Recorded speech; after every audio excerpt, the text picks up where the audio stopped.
You gave the deposit what day? Can I see the receipt? Yes, ma'am. July 15th. That's the day you gave the receipt? Yes, ma'am. Okay. Now, let me hear from you, Ms. Carter. Okay, Your Honor, first of all, we did meet on the 15th, and she looked at the house. During that process, there were a few things that was noticed. I never knew there was a leak, and in fact, it was taken care of the next day.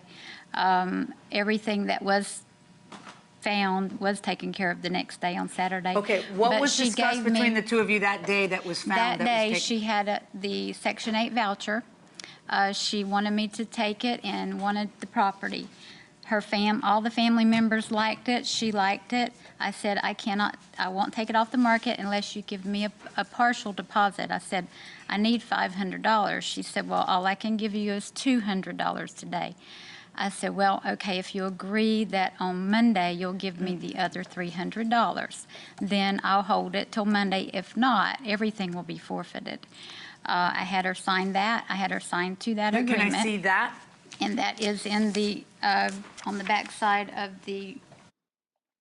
The landlord is going to have this case based off of her having a contract saying that everything would be forfeited.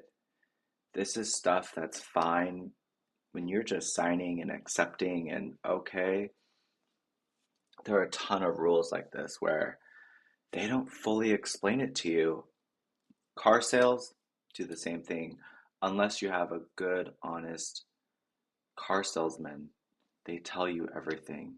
They have to tell you it slowly and make you sign at every little point on a contract. She signed once, didn't look at the fine print. Let's see. Application. I got the $200 and everything was fine.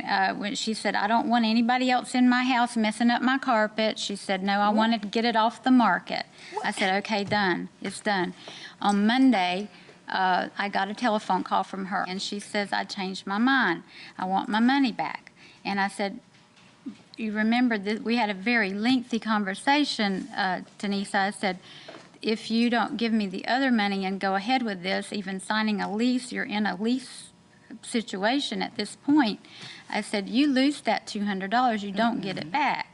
So Okay, you know you did sign something that said that, though, right? No, listen. I know. No, you listen though. You know you did sign something that said that. No, ma'am, that wasn't on there because Okay. I read that very good. If it's on there, she had to add it, ma'am, because I take care of my business Okay, very can I good. see your copy of it? That's certainly possible. She didn't give me a copy because right there at the house, it wasn't even no lease. Okay, once I told her I didn't want the house, all that was voided out because the lease is not. Let's assume, all right, I'm going to pretend that's not even there.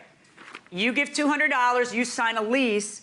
Why should you be able to get out of it? Because according to you, you spot the leak immediately and she's hiding the leak and you call the cops out right then. And according to you, there were no cops out right then. Yes, ma'am. On Monday. I had the money On on Monday me. is when the cops come out. No. Hold on. You listen. Hold on a second. All right? I'm listening to her right now. I listen to you now. I'm listening to her, so stop interrupting. Yes, ma'am. So according to you, it's now Monday, and she calls you and says, or you call her, She called me. and says, I changed my mind, I She want my money changed her back. You mind. say you don't get your money back. Right. Then another person, a friend of hers,